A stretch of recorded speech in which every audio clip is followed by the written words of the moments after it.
नमस्कार, जय शिवराय, जय जिजाऊ. इथे आता पावसाळी नजारा बघायचं काम चालू आहे आणि आज आहे वटपौर्णिमा आणि त्यामुळे हे आपल्या घरच्याच झाडाला मी आणि दीप्तीताईंनी असे पूजन करून घेतलं आणि संध्याकाळी मी गांडूळ खताच्या बेडकडं आले आणि असे खडे वेचत होते. ते आपलं खत हे JCPनं दीप्तीताईंच्या गोठ्यातलं गोळा केलेलं असल्यामुळे त्यात खडे भरपूर आलेत.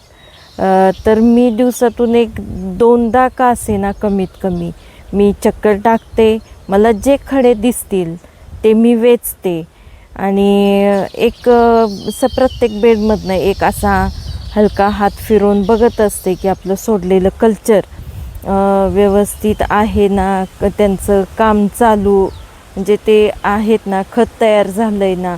तर ते 3 मोठे बेड मोठे असल्यामुळे एवढं काय अजून नाही, पण हे 5 बेडमध्ये असं खतही खूप छान तयार झालं आहे.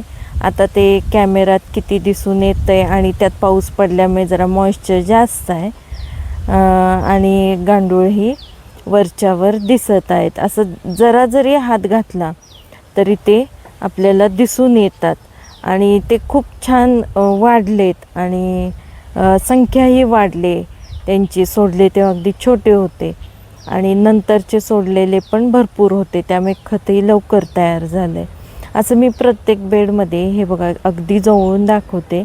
त्यांना जरा जरी त्यांना हे स्पर्श केला की ते परत आतमध्ये जातात आणि मी प्रत्येक बेडमधलं जरा जरा शूट घेऊन तुम्हाला दाखवलं आहे. इथेही खत खूप छान पद्धतीनं तयार झालं आहे. असं जरा जरी हात लावला, हे बघा हे वरच्या आहेत.